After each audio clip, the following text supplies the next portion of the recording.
Assalamualaikum warahmatullahi wabarakatuh.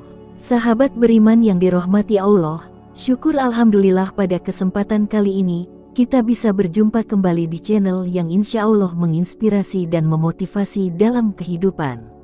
Segala puji hanya bagi Allah subhanahu wa ta'ala, sholawat dan salam, semoga tetap tercurahkan kepada Nabi kita, Nabi Muhammad SAW.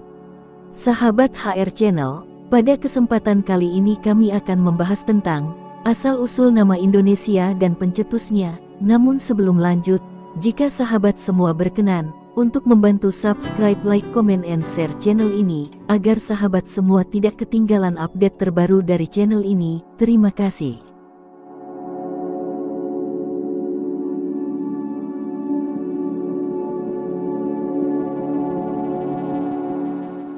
Asal-usul nama Indonesia dan pencetusnya. Indonesia merdeka pada tanggal 17 Agustus tahun 1945.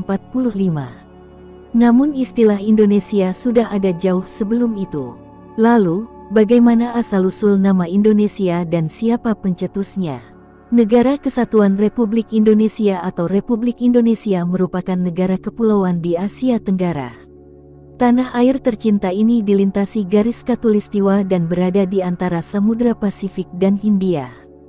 Tahun ini, Indonesia akan merayakan Hari Kemerdekaan yang ke-79. Sebelum era kemerdekaan, nama Indonesia sudah digaungkan pada masa pergerakan nasional. Terlebih dalam peristiwa Sumpah Pemuda pada tanggal 28 Oktober tahun 1928. Kongres itu menghasilkan teks Sumpah Pemuda sebagai berikut ini.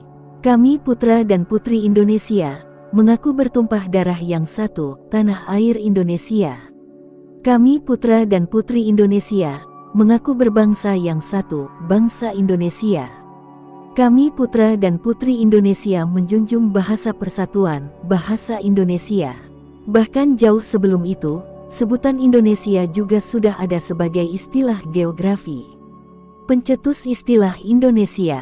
Istilah Indonesia dicetuskan oleh James Richardson Logan. Ia merupakan seorang pengacara.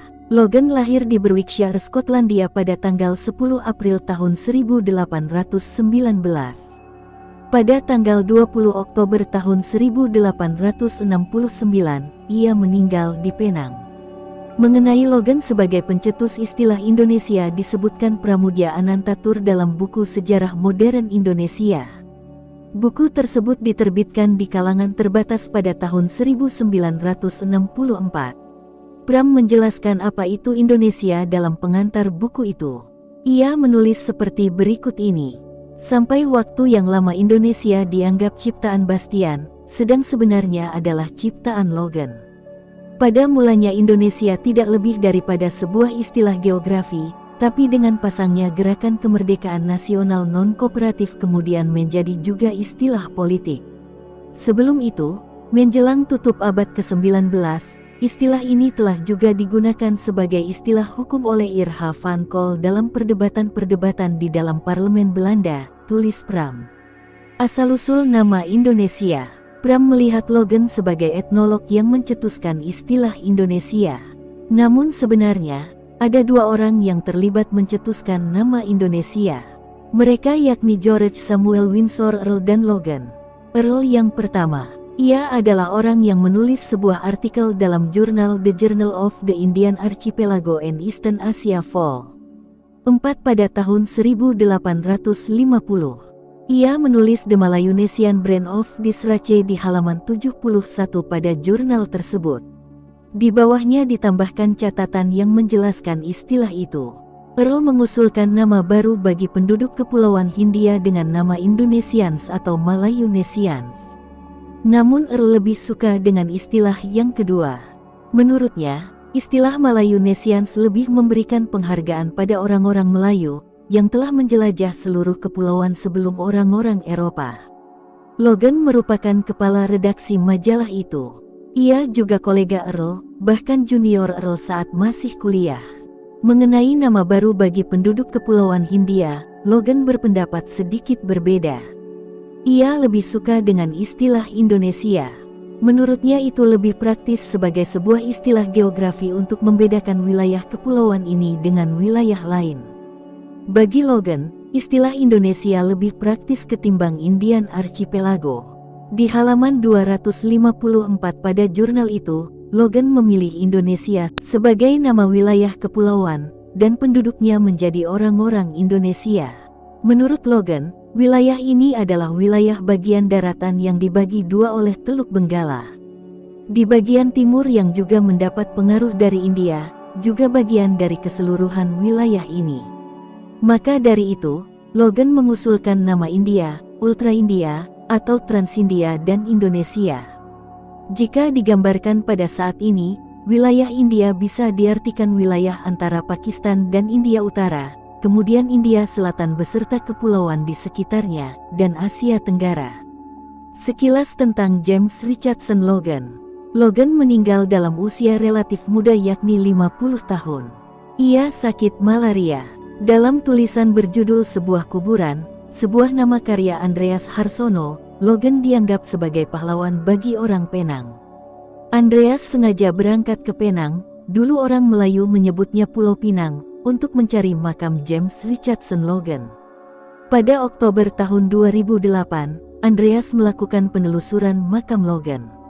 Ia ditemani Francis Loh Kokwah, profesor dari University Science Malaysia, Anil Neto seorang blogger, dan Himanshu Bhatt, wartawan. Pemakaman itu berada di Jalan Sultan Ahmad Shah. Atas petunjuk Francis Loh, Andreas menemukan makam yang berbaur dengan makam orang lain yang beragama Protestan. Sebab di Penang, pemakaman orang Protestan dipisah dengan pemakaman orang Katolik. Makam itu adalah makam Logan bersaudara. Logan dimakamkan berdampingan dengan saudaranya Abraham. Logan dan Abraham adalah dua bersaudara yang datang ke Penang pada 1840. Pada waktu itu Logan berumur 20 tahun. Tahun 1842, mereka pindah ke Singapura. Tapi, Logan kembali ke Penang pada 1853. Di Penang, Logan membeli dan menyunting koran Penang Gazette pada tahun 1853. Sementara sang adik mendirikan koran Singapore Free Press. Logan meninggal dunia pada 1869. Kematian Logan dianggap sebagai kehilangan besar bagi Penang. Warga Pulau Pinang pada waktu itu mendirikan monumen penghormatan untuk jasa-jasanya. Sifat-sifat Logan tertera dalam tugu itu, seperti kesederhanaan, keadilan, tabah, ulet, dan bijak. Akhirnya video pembahasan kali ini, jika terdapat kesalahan atau kekeliruan, kami minta maaf yang tiada batasnya. Akhir kata wallahu alam bisawab. Wassalamualaikum warahmatullahi wabarakatuh.